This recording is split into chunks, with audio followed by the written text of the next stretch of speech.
지금 동아시아에서 30년간 감춰진 충격적인 진실이 폭로되고 있습니다. 일본 총리의 강경 발언 이후 유럽 전문가 한 명이 한국에 파견됐는데요. 그가 발견한 것은 에너지 수송로의 92.3%를 장악한 한국의 숨겨진 힘이었습니다. 하지만 충격적인 사실은 일본 메이지 정부 공식 지도에서 대마도가 조선 영토로 표기되어 있었다는 것입니다. 72시간 해협 봉쇄만으로도 일본 GDP 28조 엔이 증발하는 상황에서 중국과 미국마저 한국 편으로 돌아섰는데요. 과연 동아시아 패권의 중심이 완전히 바뀌게 될까요? 이 이야기 시작하기 전에 좋아요와 구독 버튼 가볍게 한번 눌러주시면 영상 제작에 큰 힘이 됩니다. 안녕하세요. 저는 다니엘 호프만입니다. 도쿄 시각 오후 2시 47분. 일본 국회 본회의장에서 1900명의 기자들이 숨을 죽이고 있었어요. 붉은 카펫 위로 떨어지는 카메라 셔터 소리가 마치 빗방울처럼 연속적으로 들려왔습니다. 저는 브뤼셀 사무실에서 생중계 화면을 보며 손끝이 차갑게 식어가는 것을 느꼈죠. 사카모토 레이지 총리의 입에서 나올 말들이 이미 예상되었기 때문입니다. 사카모토는 연단에 올라서자마자 중국을 겨냥한 날선 발언을 쏟아냈어요. 남중국해 문제부터 시작해서 대만 해협까지 마치 중국의 모든 정책을 정면으로 도전하듯 말했습니다. 저는 화면 속 사카모토의 표정을 자세히 관찰했어요. 눈가에 자신감이 넘쳐났고 입꼬리에는 승리를 확신하는 미소가 걸려 있었죠. 48시간이면 흔들릴 나라가 누굽니까? 일본이 아닙니다. 사카모토의 마지막 선언이 회의장을 가로질렀습니다. 박수 소리가 천둥처럼 터져나왔어요. 저는 그 순간 일본이라는 나라의 저력을 다시 한번 확인했습니다. 세계 3위의 경제대국이자 미국의 든든한 동맹국. 아시아에서 서구 문명과 가장 가까운 나라였죠. EU 전략안보센터에서 15년간 동아시아 분석 업무를 해온 저에게 일본은 신뢰할 수 있는 파트너였습니다. 메이지 유신 이후 150년간 서구의 가치를 받아들이며 발전해온 나라. 한국이나 중국과는 격이 다른 선진국이었어요. 저는 사카모토의 발언을 들으며 고개를 끄덕였습니다. 하지만 발언이 끝나자마자 제 휴대폰에 긴급 알림이 쏟아지기 시작했어요. 베이징에서 즉각 대응이 나온 것이었습니다. 중국 상무부가 일본산 반도체 소재 수입을 일시 중단한다고 발표했어요. 이어서 중국 관광청이 일본 여행 상품 판매를 금지했다는 소식도 들려왔죠. 저는 컴퓨터 모니터 앞에 앉아 실시간으로 변하는 동아시아 정세를 지켜봤습니다. 일본 엔화가 10분 만에 2% 급락했어요. 도쿄 증시도 마감 직전 급격히 하락세를 보였습니다. 하지만 저는 여전히 일본의 승리를 믿었어요. 중국의 경제 보복 따위로는 일본을 꺾을 수 없다고 생각했죠. 그날 밤 브뤼셀 시각으로 9시에 긴급회의가 소집됐습니다. EU 대외관계청 간부들이 모두 참석했어요. 저는 회의실에 들어서며 동료들의 표정을 살폈습니다. 모두 긴장한 기색이 역력했죠. 하지만 저만큼은 침착했어요. 일본이라는 확실한 카드가 있었으니까요. 사흘 뒤 오전 10시 정각, 도쿄에서 온 전화가 제 사무실을 뒤흔들었습니다. 일본 외무성 아시아 대양주국 사무관 다카하시의 목소리는 평소보다 한 옥타브 높았어요. 수화기 너머로 들리는 급한 숨소리가 상황의 긴박함을 말해줬죠. 저는 책상 위에 놓인 12개국 정세 분석 보고서를 내려다보며 한숨을 쉬었습니다. 호프만 박사님, 한국 정부가 갑자기 이상한 움직임을 보이고 있습니다. 다카하시의 말이 제 귀에 꽂혔어요. 한국이라는 단어 자체가 저에게는 그리 중요하지 않았죠. 동아시아에서 한국의 위치는 분명했습니다. 일본과 중국 사이에서 균형을 잡으려 애쓰는 중간급 국가. 그 이상도 그 이하도 아니었어요. 다카하시는 계속해서 설명했습니다. 한국이 대마도 해협 문제를 국제사회에 제기할 움직임을 보인다는 내용이었어요. 저는 펜을 돌리며 지루함을 감추지 못했습니다. 대마도라는 작은 섬 하나가 무슨 대단한 전략적 가치가 있다는 말인지 이해할 수 없었죠. 대마도가 이슈라고요? 그 작은 섬이 전략을 바꾼다고요? 제 반문에 다카하시는 잠시 침묵했어요. 그리고 이어진 말이 저를 놀라게 했습니다. EU에서 신뢰받는 전문가가 한국에 파견되어 현지 상황을 파악해달라는 요청이었어요. 물론 일본 정부의 입장을 지지하는 객관적 보고서를 기대한다는 뜻이 숨어 있었죠. 저는 스케줄표를 펼쳐봤습니다. 다음 주에 예정된 NATO 아시아 태평양 파트너십 회의 준비로 이미 빡빡한 상황이었어요. 한국 같은 중간국가 조사를 위해 시간을 할애한다는 것이 아깝게 느껴졌습니다. 하지만 일본과의 오랜 협력 관계를 생각하면 거절하기도 어려웠죠. 일주일이면 충분하겠죠? 제가 물었을 때 다카하시는 즉시 동의했어요. 한국 정도면 3일만 있어도 모든 것을 파악할 수 있을 거라고 저는 확신했습니다. 한국 외교부나 국방부 관료들을 만나서 몇 가지 질문만 던지면 끝날 일이었어요. 이틀 후 브뤼셀 공항에서 서울행 비행기에 올랐습니다.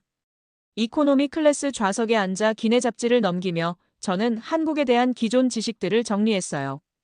1998년 IMF 외환위기를 겪었던 나라. 2008년 글로벌 금융위기 때도 상당한 타격을 받았던 신흥국. 반도체와 자동차 정도가 주력 산업인 제조업 중심 경제였죠. 기내에서 만난 독일 기업인은 한국을 칭찬했습니다. K-팝이나 드라마 같은 문화 수출이 대단하다고 말했어요.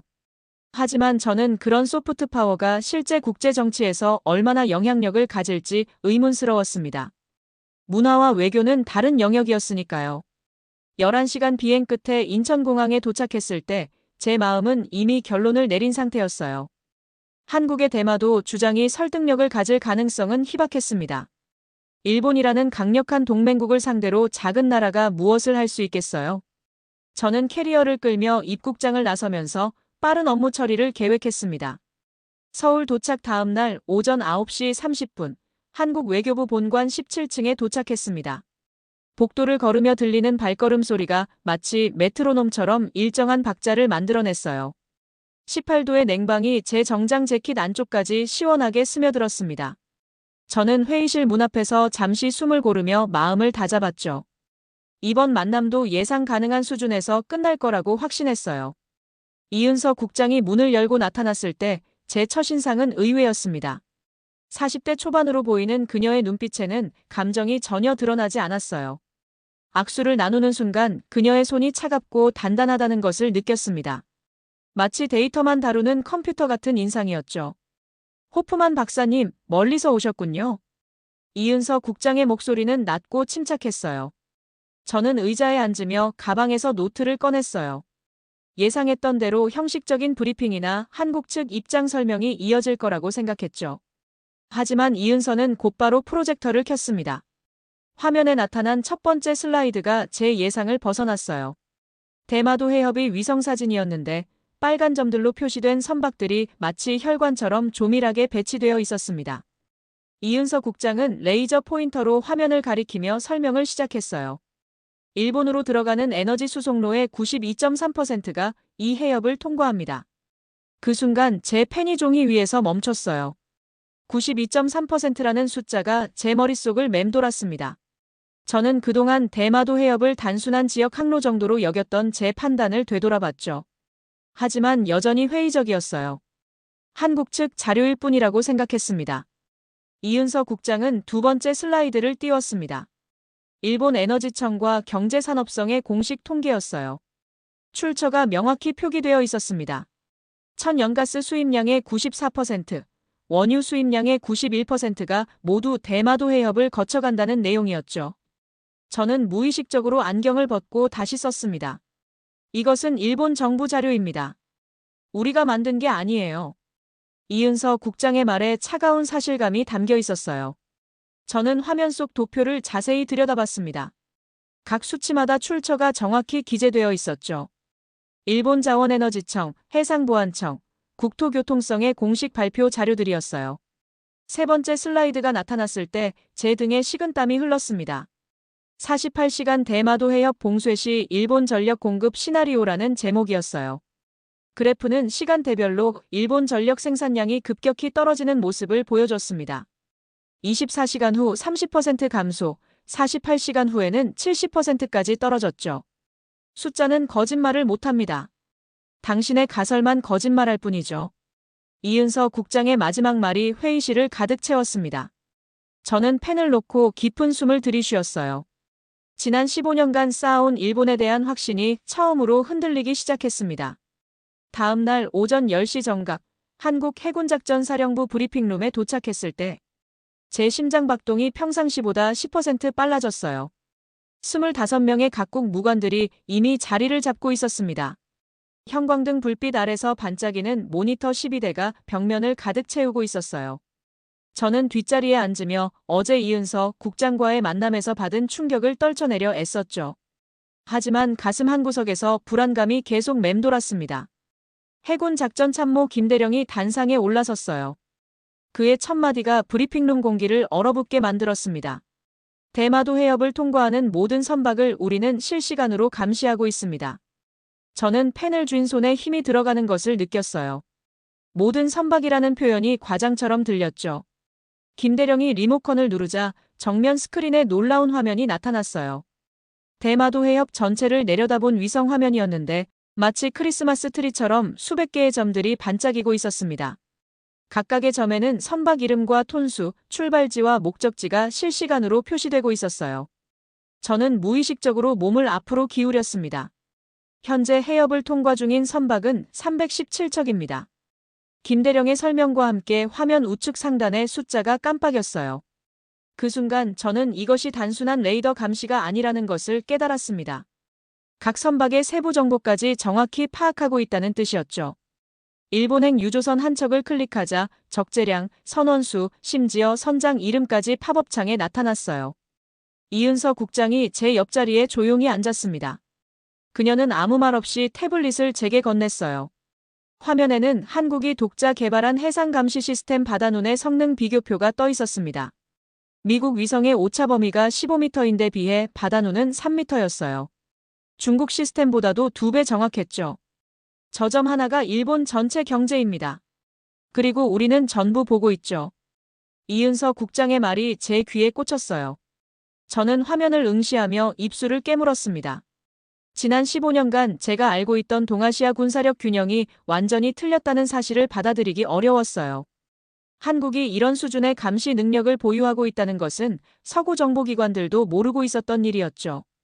김대령이 두 번째 화면을 띄웠습니다. 지난 한 달간의 선박 이동 궤적이었어요. 수천 개의 선들이 대마도 해협을 가로지르며 복잡한 패턴을 그리고 있었습니다. 마치 거대한 신경망처럼 보였어요. 그 순간 저는 깨달았습니다. 한국이 이 해협을 단순히 지나가는 통로로 보는 게 아니라 일본의 생명선으로 파악하고 있다는 것을 말이에요. 브리핑이 끝난 후 저는 혼자 남아 빈 스크린을 바라봤습니다. 제 머릿속에서는 기존 분석 틀들이 하나씩 무너져 내리고 있었어요. 사흘 후 오후 3시, 이은서 국장이 저를 한국국립중앙도서관 고문서실로 안내했습니다. 지하 3층의 항온항습실에 들어서자 20도의 차가운 공기가 제 얼굴을 스쳤어요. 형광등 대신 특수 조명이 은은하게 공간을 밝히고 있었습니다. 저는 하얀 장갑을 끼며 가슴이 두근거리는 것을 느꼈죠. 어떤 자료를 보여줄지 예상이 되지 않았어요. 이은서 국장이 유리 진열장 앞에 멈춰 섰습니다. 그 안에는 누렇게 바랜 두루마리가 조심스럽게 펼쳐져 있었어요. 한지 위에 세밀한 붓글씨로 적힌 글자들이 마치 살아 움직이는 것처럼 보였습니다. 제 눈길이 자연스럽게 오른쪽 모서리로 향했어요. 거기에는 선명한 인장이 찍혀 있었죠.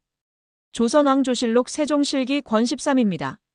이은서 국장의 설명이 고요한 신뢰에 울렸어요. 저는 무릎을 굽혀 글자들을 자세히 들여다봤습니다. 한문으로 적힌 내용 중에서 대마도라는 글자가 또렷하게 보였어요. 그 앞에 적힌 수식어가 제 시선을 사로잡았습니다. 우리 영토 대마도에 왜구가 침입하였다는 기록이에요. 이은서 국장이 레이저 포인터로 해당 부분을 가리켰습니다. 저는 숨이 막히는 듯한 느낌을 받았어요. 600년 전 조선 공식 기록에서 대마도를 자국 영토로 명시하고 있다는 뜻이었죠. 하지만 이것만으로는 충분하지 않았습니다. 현대 국제법에서는 더 확실한 증거가 필요했어요.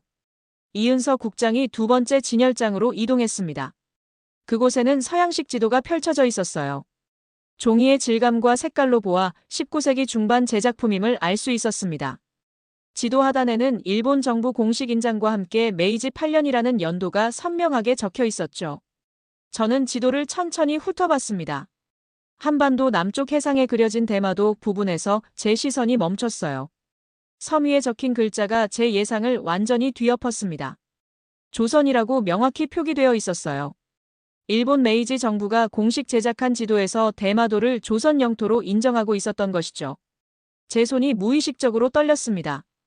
이 지도는 하버드 대학교와 옥스포드 대학교에서 공동 검증했습니다. 이은서 국장이 검증서를 꺼내 보여줬어요. 두 대학의 동양사학과 교수 6명이 서명한 진위 확인서였습니다. 종이 성분 분석부터 잉크 연대 측정까지 모든 과정을 거쳤다고 적혀 있었어요. 조작 가능성은 제로에 가까웠죠. 제 머릿속에서 퍼즐 조각들이 맞춰지기 시작했습니다. 일본 정치인들이 지난 31년간 대마도라는 단어를 철저히 회피해온 이유가 이제야 이해됐어요. 메이지 정부 때부터 이미 영토 문제의 복잡성을 인식하고 있었던 것이었습니다. 공개적으로 논의할수록 불리해지는 구조였죠. 31년간 한 단어를 피한 이유. 이제 보이시죠? 이은서 국장의 차가운 목소리가 진열장 사이로 울렸습니다. 저는 고개를 끄덕이며 깊은 한숨을 내쉬었어요. 일본 극우 정치인들의 강경 발언 패턴이 이제 명확하게 보였습니다. 독도 센카쿠는 거론하면서도 대마도만큼은 절대 언급하지 않았던 이유가 있었던 거죠. 다음 날 오전 11시 한국개발연구원 지하 2층 상황실에 들어섰을 때 제 심박수가 분당 110회로 급상승했어요.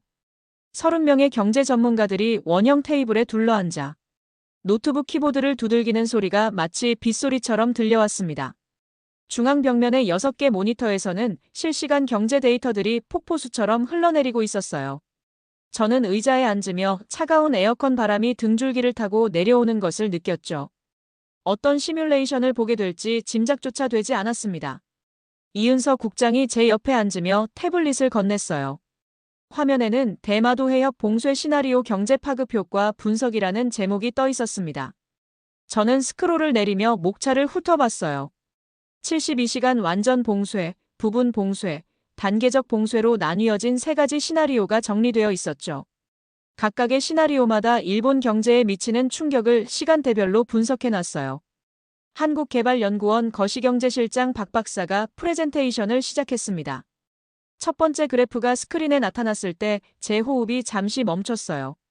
대마도 해협 봉쇄 24시간 후부터 일본 GDP가 급격히 하락하는 곡선이었습니다. 마치 추락하는 비행기의 궤적 같았죠. 12시간 후 마이너스 3%, 48시간 후에는 마이너스 15%까지 떨어졌어요. 72시간 완전 봉쇄 시 일본의 경제 손실은 28조엔에 달합니다. 박 박사의 차분한 목소리가 상황실을 가득 채웠어요. 28조엔이라는 숫자가 제 머릿속에서 계속 맴돌았습니다. 이는 일본 연간 GDP의 약 5%에 해당하는 규모였어요. 단 사흘 만에 국가 경제가 이 정도로 타격받는다는 게 믿기지 않았죠. 두 번째 그래프가 더욱 충격적이었습니다. 에너지 공급 중단으로 인한 제조업 가동률 변화였어요. 도요타, 소니, 파나소닉 같은 주요 기업들의 생산 라인이 시간대별로 멈춰가는 과정이 적나라하게 드러났습니다. 48시간 후에는 전체 제조업 가동률이 30% 아래로 떨어졌어요. 저는 무의식적으로 펜을 쥔 손에 힘을 주었습니다. 박 박사가 세 번째 화면을 띄웠어요. 국가 경제 시스템 붕괴 확률이라는 제목 아래 거대한 원 그래프가 나타났습니다. 빨간색으로 칠해진 부분이 98%를 차지하고 있었어요. 단 2%만이 희망적인 초록색이었습니다. 저는 그 순간 일본이라는 나라가 얼마나 취약한 구조인지 깨달았죠. 이은서 국장이 저를 바라보며 조용히 말했습니다. 이건 영토 분쟁이 아닙니다. 한 나라의 생명줄입니다. 그 말이 제 가슴에 박혔어요. 지난 15년간 제가 신봉해온 일본 우위론이 하나의 거대한 착각이었다는 사실을 받아들여야 했습니다. 일본은 강국이 아니라 극도로 취약한 섬나라였던 것이죠. 상황실을 나서며 저는 복도 벽에 기대어 서서 깊은 숨을 들이쉬었어요. 제 세계관을 지탱해온 모든 기둥들이 무너져 내렸습니다. 그날 오후 6시, 저는 서울 시내 호텔 로비에 앉아 국제뉴스를 지켜보고 있었습니다. CNN 화면에 중국 외교부 대변인이 나타났을 때 제 커피잔이 살짝 흔들렸어요. 평소와 다른 표정이었습니다. 차갑고 단호한 눈빛이 렌즈를 똑바로 응시하고 있었어요. 저는 볼륨을 높이며 몸을 앞으로 기울였죠. 무언가 중대한 발표가 있을 것 같은 예감이 들었습니다. 한국 정부가 제시한 대마도 관련 역사적 증거들을 우리는 신중히 검토했습니다. 대변인의 첫마디가 로비 전체를 조용하게 만들었어요. 다른 투숙객들도 하나둘씩 TV 앞으로 모여들었습니다. 저는 손바닥에 땀이 배는 것을 느꼈어요.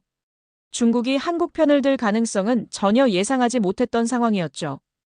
동북아시아 외교에서 이런 변화는 지각 변동에 가까웠어요. 대변인이 계속 말했습니다. 역사적 사실에 근거한 영토 문제에 대해서는 정의가 구현되어야 합니다. 그 순간 제 휴대폰이 진동했어요. 브뤼셀에서 온 긴급 메시지였습니다. EU 대외관계청에서 중국의 입장 변화에 대한 분석 보고서를 요구하고 있었어요. 저는 답변을 망설였습니다. 아직 제 스스로도 상황을 정리하지 못한 상태였죠. 이어서 나온 뉴스가 더욱 충격적이었어요. 미국 국무부 동아시아 담당 차관보가 기자회견에서 한국 데이터의 신뢰성을 인정한다고 발표했습니다. 동맹국인 일본과는 별개로 객관적 자료는 객관적으로 평가해야 한다는 표현이었어요. 외교적 수사로 포장했지만 내용은 분명했습니다. 미국도 한국 쪽으로 기울기 시작한 것이었죠. 제 휴대폰이 다시 울렸어요.